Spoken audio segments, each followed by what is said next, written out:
지금은 주말 골프 아저씨가 되었지만 한때 골프 황제라고 불렸던 타이거 우즈를 여러분 잘 아실 겁니다. 골프를 좀 치시는 분들은 다 아시겠지만 타이거 우즈가 전성기 때 보여줬던 퍼포먼스는 어느 누구도 따라할 수 없는 거의 예술에 가까운 샷과 플레이였고, 그때가 PGA 투어 역사상 가장 큰 흥행을 기록했던 때라고 할 만큼 타이거 우즈는 최고의 골프 스타였습니다.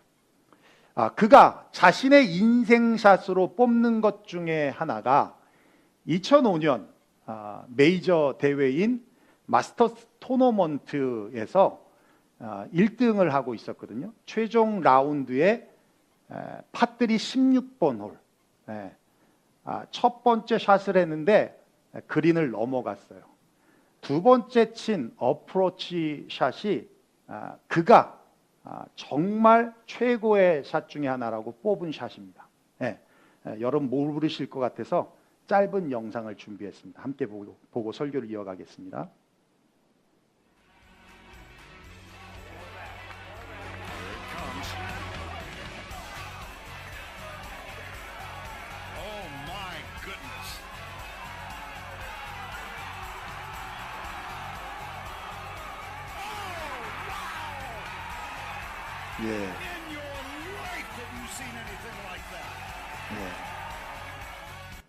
영상을 보셔서 아시겠지만 우즈는 이 샷 하나로 경기의 흐름이 바뀌면서 결국 우승하게 되었는데, 이 승부뿐만이 아니라 홀컵 앞에서 약 1.5초 정도 잠시 멈추면서 우즈의 스폰서였던 나이키 로고가 마치 슬로우 모션처럼 중계 화면에 클로즈 되면서 잡혔다가 홀컵에 빨려 들어간 이 그림이 어마어마한 광고 효과로 나타났는데, 그 가치가 무려 1억 불, 100 million 달러, 한화로 1억 1,450억 원의 가치였다라고 합니다.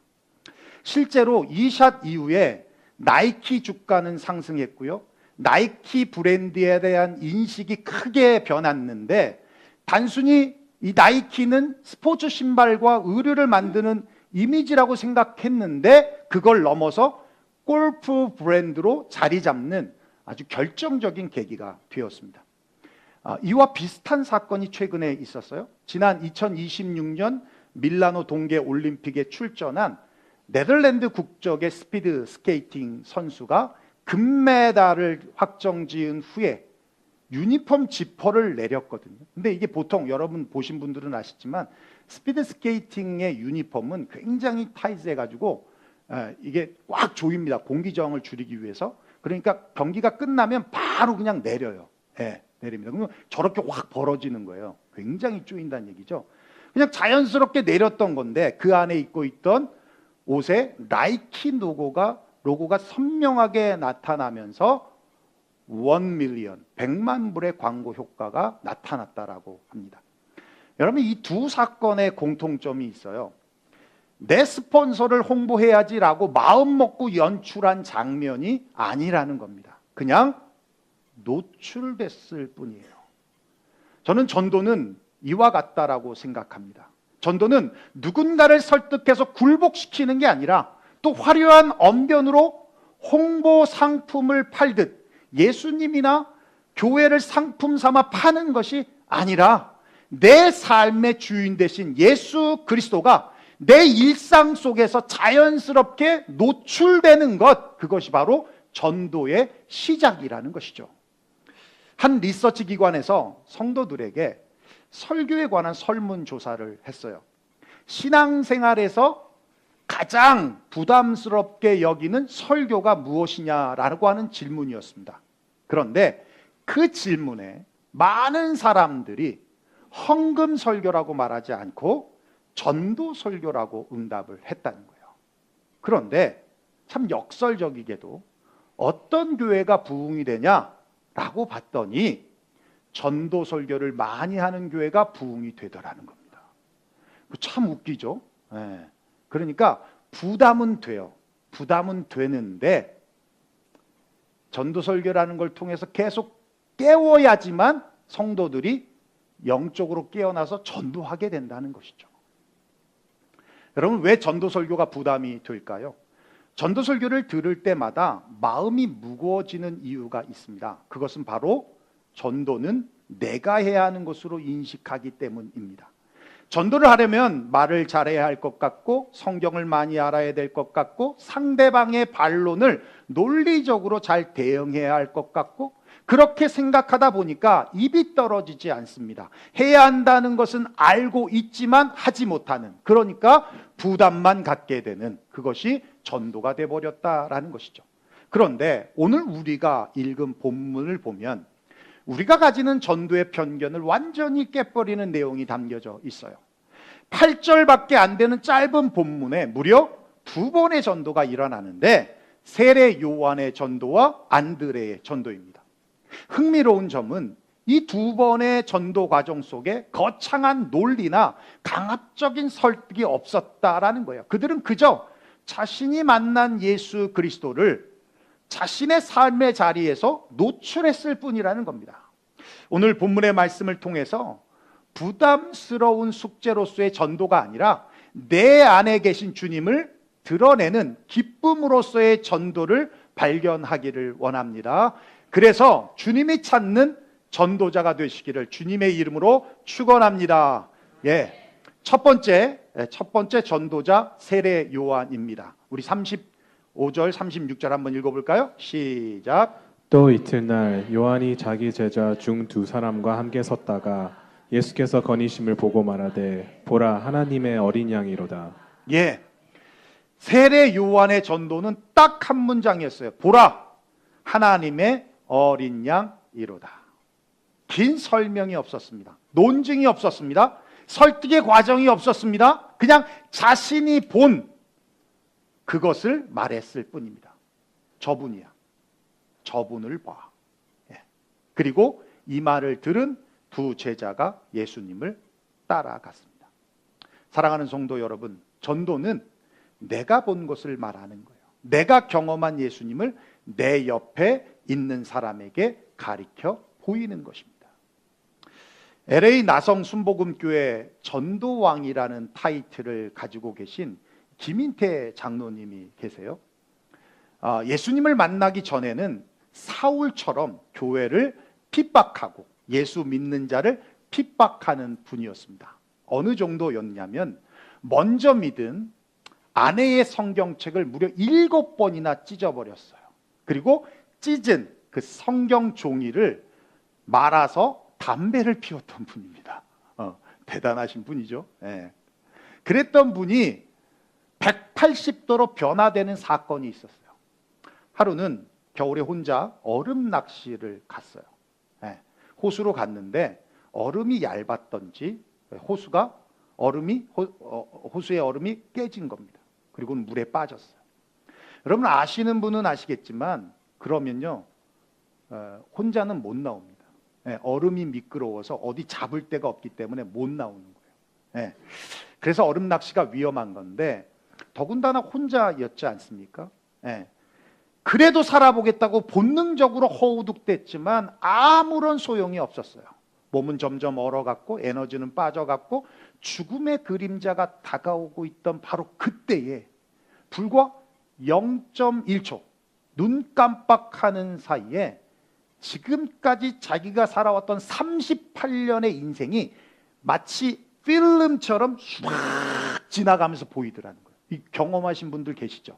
해본 분들은 알아요. 그냥 이렇게 하는 사이에 그냥 자기 인생이 쫙 보이는 거예요. 필름처럼. 그리고는 그 영혼 깊은 곳에서 터져 나온 단어가 주님이었어요. 주님. 이 단어가 터지면서 서원 기도가 나오는데 제발 한 번만 살려주세요.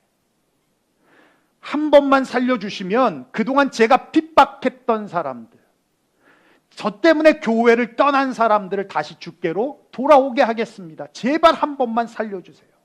이렇게 서원 기도가 터지게 되더라는 겁니다.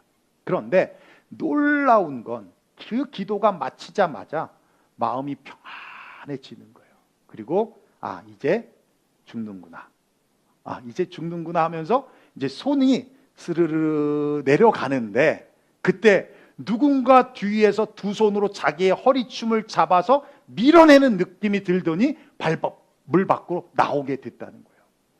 그리고는 주변을 봤더니 아무도 없죠. 누가 뒤에서 물 뒤에서 밀어주겠습니까? 하나님이 살려줬다라는 것을 알고는 10분 동안 엎드려 통곡하고 기도했답니다. 하나님, 살려주셔서 감사합니다. 살려주셔서 감사합니다.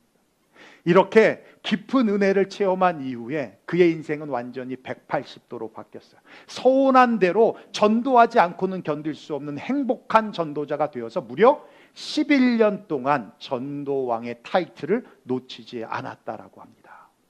여러분, 김인태 장로님이 전도왕이 된 이유는 성경 지식이 탁월해서도 아니고 특별한 전도 훈련을 받아서도 아닙니다. 또 사회적인 영향력의 자리에 있어서도 아니었습니다. 오직 한 가지, 주님을 만났기 때문이라는 거예요. 여러분, 오해하지 마십시오. 김인태 장로님처럼 드라마틱한 체험이 있어야 전도할 수 있다는 말씀이 아닙니다. 제가 말씀드리는 건 전도의 체험의 크기가 아니라 체험의 리얼리티, 체험의 실제를 말씀하고 있는 거예요. 나이키 로고가 타이거 우즈의 공에도 있지만 이름 모를 선수의 유니폼에도 있듯이 주님은 각기 다른 모습으로 우리의 인생에 찾아오신다는 거예요.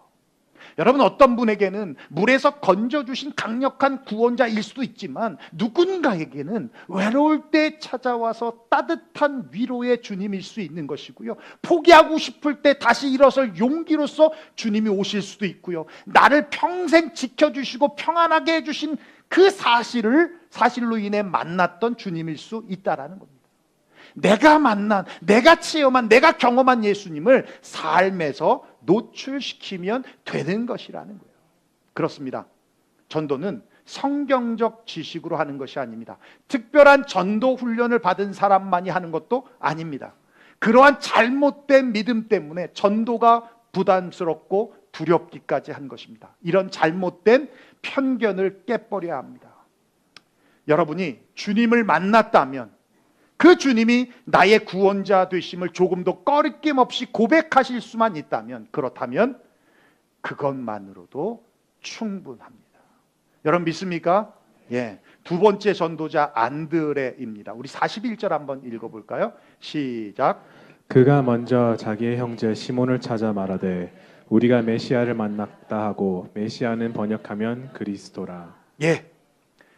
안드레는 예수님을 만난 그날 가장 먼저 자기 형제 시몬을 찾아갔습니다. 그리고 딱 한마디 했어요. 우리가 메시아를 만났다. 이것이 안드레 전도의 전부입니다. 그런데 여러분, 안드레의 전도에서 우리가 놓치지 말아야 할 아주 핵심 두 가지가 있어요. 첫째는 찾아갔다라는 겁니다. 찾아갔다라는 거예요. 안드레는 어떻게 전도할까 집에서 고민하고 묵상하지 않았다는 거예요. 직접 찾아가서 만났다는 겁니다. 여러분, 전도는 성령의 인도를 따라 찾아가는 거예요. 생각에 떠오르고 마음에 담겨있는 어떤 누군가가 있다면 어떻게 하지 하면서 방법을 찾지 마시고 직접 찾아가서 접촉하십시오. 예수님은 우리를 전도하기 위해 하늘 보호자를 버리시고 우리에게 찾아오셨습니다. 또 수가성 여인을 전도하고자 유대인들이 들어가지도 않는 사마리아 지역에 직접 들어가시기도 하셨습니다. 우리 지난주 말씀을 나눴지만 잃어버린 양을 찾아서 목자가 찾아 나섰던 것처럼 전도는 어떻게 할까 고민하고 생각하고 묵상하는 것이 아니라 성령의 인도를 따라 찾아가는 것이다라는 거예요. 예, 우리 마태복음 7장 한번 읽어볼까요? 시작. 구하라, 그리하면 너희에게 주실 것이요, 찾으라, 그리하면 찾아낼 것이요, 문을 두드리라, 그리하면 너희에게 열릴 것이니, 구하는 이마다 받을 것이요, 찾는 이는 찾아낼 것이요, 두드리는 이에게는 열릴 것이니라. 예. 구하는 누구?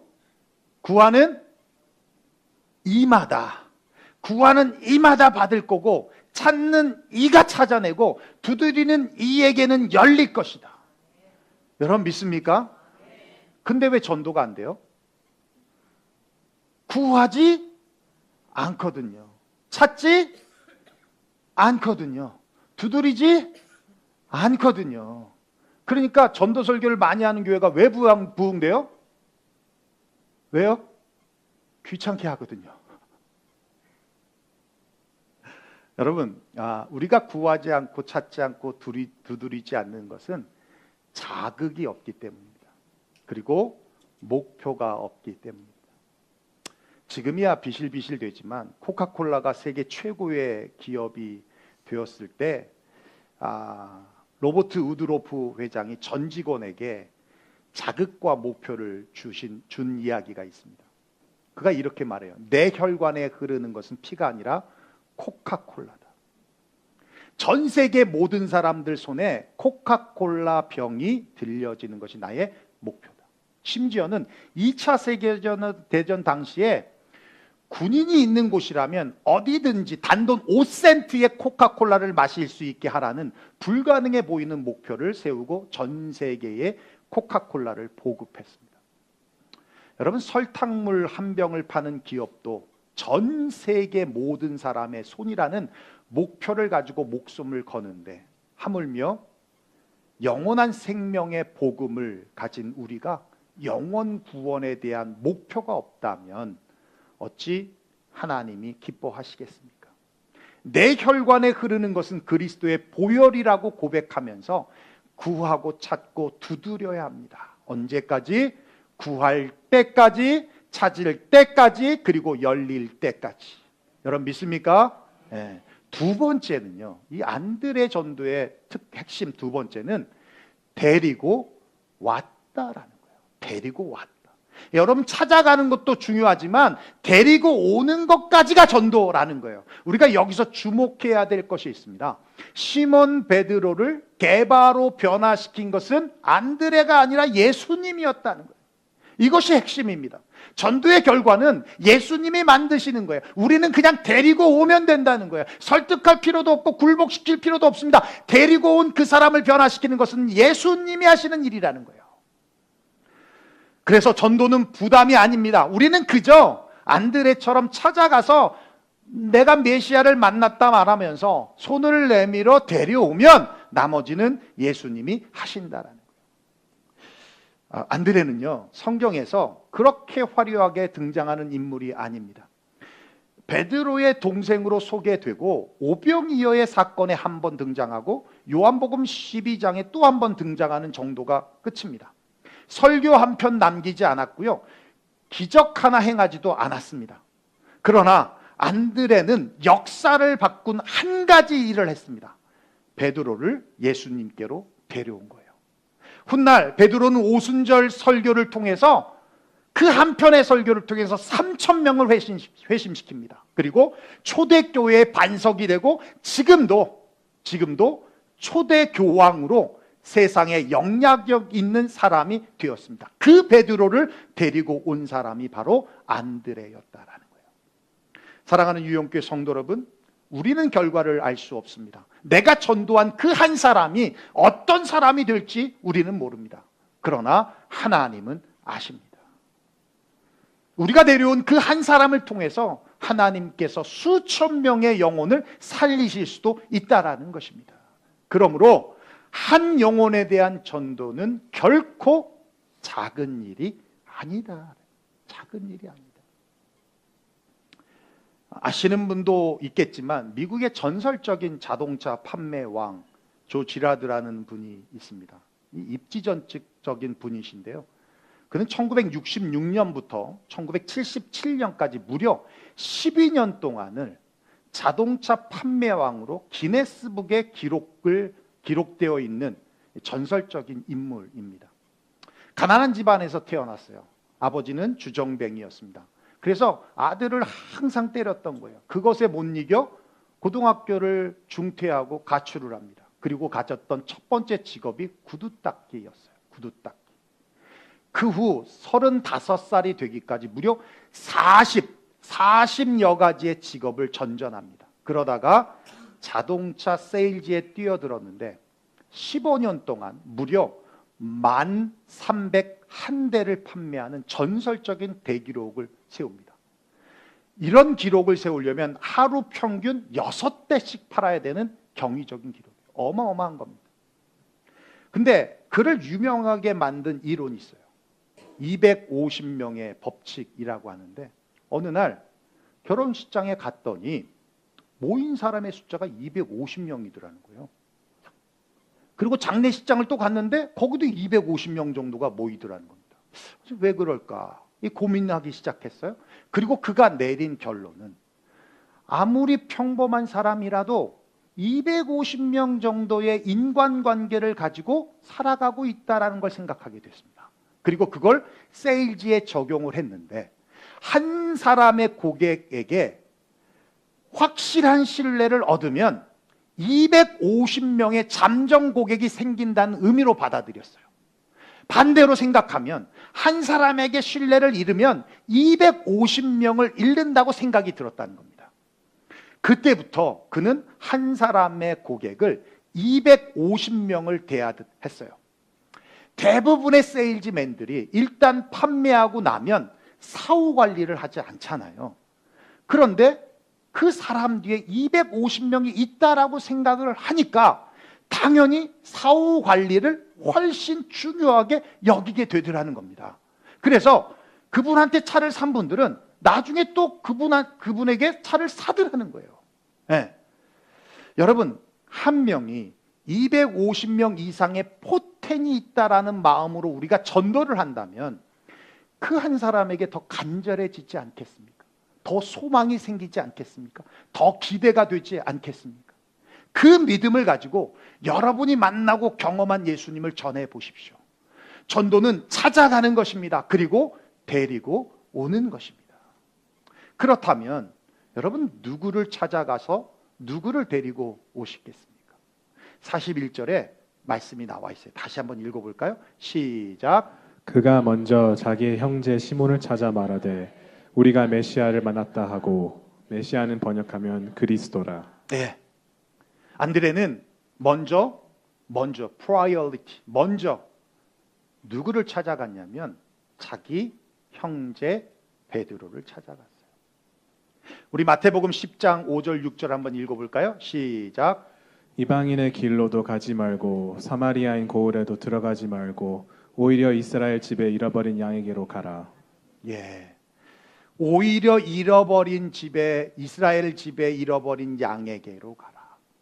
이방인에게 전도하지 말라는 것이 아닙니다. First of all, 무엇보다 priority하게 사랑하는 사람부터, 가족부터 전하라는 거예요. 그래서 성령이 너에게 임하시면 예루살렘과 유대와 사마리아와 땅끝까지, 그렇죠, 우리가 살고 있는 이 지역 속에 가장 가까운 사람부터 복음을 전하라는 얘기였어요. 우리가 가족을 우선해서 전도해야 될 아주 중요한 이유가 있습니다. 사랑하는 가족이 지옥에 가면 안 되기 때문에. 네. 여러분, 부자와 나사로에 대한 비유를 잘 아시죠? 네. 부자가 지옥에 가서 첫 번째 부탁했던 것이 뭡니까? 내 가족들이 여기에 오지 않게 하소서였어요. 네. 사랑하는 가족이 지옥에 가면 안 되기 때문에 우리는 전도해야 합니다. 두 번째가 뭐냐면요, 교회를 나가기 전에는 거침돌이었어요. 나를 방해하는 회방꾼이었어요. 그런데 교회를 나가게 되면 그 거침돌이 디딤돌이 된다는 겁니다. 그래서 우리는 전도해야 하는 거예요. 세 번째는요, 그 가족이 나의 중보자가 되기 때문입니다. 여러분, 가족만큼 나를 위해서 중보기도할 사람이 어디 있겠습니까? 엄마 아빠만큼 자식을 위해 기도하는 분이 어디 있겠습니까? 자식만큼 부모를 위해 천국 문을 두드리는 사람이 어디 있겠냐고요. 이렇게 가족 전도하는 것이 정말 중요합니다. 그런데 가족을 전도하는 게 제일 힘들어요. 정말 힘들어요. 저희 부모님도 자식 사랑하기가 끔찍했습니다. 제가 5남매 중에 막내 아들이니까 저를 얼마나 사랑하셨겠어요. 제가 전도를 하면 기분 좋을 땐 그래요. 아유, 엄마도 언젠간 나갈 거야. 이렇게 말하시다가도 기분 나쁠 때 하잖아요. 너 입 다물어. 너 지금 교회 나가는 것만으로도 고마워해. 엄마가 얼마나 후회하고 있는지 알아? 너 고등학교 때 그냥 저러다 말겠지 해서 그냥 냅뒀는데 그게 이 꼴까지 날 줄 몰랐는데 내가 그때 막을 걸 내가 얼마나 후회하고 있는지 알아? 이렇게 말씀을 하세요. 여러분, 사랑해도 소용이 없어요. 다 주시지만 종교 문제는 안 그래요. 왜 그런지 아십니까? 영적인 전쟁이기 때문에 그렇습니다. 그렇기 때문에 기도로 싸우는 거예요. 기도는 필수입니다. 그런데 기도만 해서는 안 됩니다. 저도 어머니를 전도하는데 10년이 걸렸어요. 돌아보면 되게 아쉬움이 참 많이 남습니다. 시간이 많이 남아있는 줄 알았어요. 그래서 간절하지 않았습니다. 그러다가 어머니가 암으로 길면 3개월이라고 하는 시한부 통보를 받았을 때 병원에 찾아가서 병상에 누운 어머니의 손을 붙들고 얼마나 눈물을 흘렸는지 몰라요. 정말 눈물로 간절히 호소했어요. 한 번만 교회 가자고. 한 번만 교회 가자고. 엄마 태어나면 한 번만 교회 가자고. 그런데 그렇게 울면서 간절히 호소하며 전도했던 때는 그때가 처음이었어요. 여러분, 전도는 틈만 나면 했습니다. 그런데 영원 없는 전도를 했어요. 엄마 예수 믿어야 돼. 아니면 말고. 언젠간 믿을 거야. 이런 식의 전도였어요. 아직 건강하시고 아직 나이가 있으시니까 시간이 많다라고 생각해서 간절하지 않았습니다. 때론 누군가가 전도해 줬으면 좋겠다라고 하는 무책임한 생각까지도 했습니다. 여러분, 한 살이라도 더 젊을 때, 건강할 때 가족을 구원해야 합니다.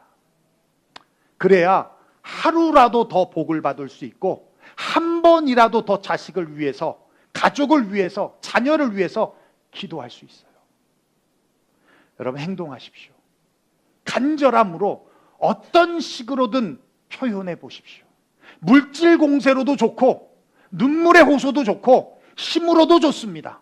간절함이 전달이 되면 교회 한 번은 옵니다. 한 번은 와요. 그리고 하나님께 맡기십시오. 그 한 번이 영원할 수 있도록 맡기는 겁니다. 이 시간 잠시 눈을 감아 보겠습니다.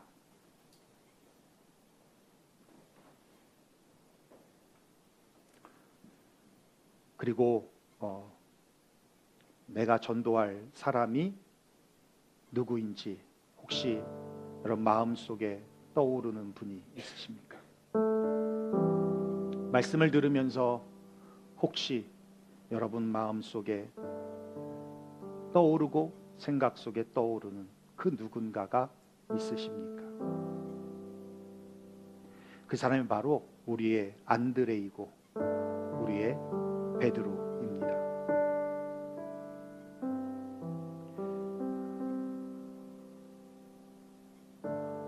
세상은 결코 내 뜻대로 움직이지 않습니다. 내일이 오는 건 당연한 것으로 여길 수 있겠지만 오늘 삶을 마감하는 사람은 내일이 없다는 것을 알게 됩니다. 누군가에게는 정말 간절히 살고 싶은 내일입니다.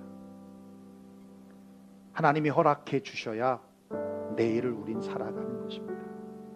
그렇다면 오늘 이 시간이 우리에겐 마지막이 될 수 있는 기회가 된다라는 것이죠. 여러분, 기도는 하고 있지만 찾아가고 있지 않습니까? 찾아가고 있기는 하지만 데려오는 것을 꺼려하고 계시지는 않습니까? 찾아가고 데려오는 것에 간절함이 없으십니까? 여러분의 가족 그 누구라도 우린 내일을 알 수 없기에 더 간절함으로, 눈물로, 간절함으로 우린 기도하면서 그 영혼을 주께로 인도해야 할 줄로 압니다. 지금 생각나고 지금 떠오르는 그 누군가가 있다면 이 시간 그 영혼을 위해서 함께 기도하며 나아가도록 하겠습니다. 함께 기도하겠습니다. 고마우신 우리 아버지 하나님, 감사와 영광을 주님 앞에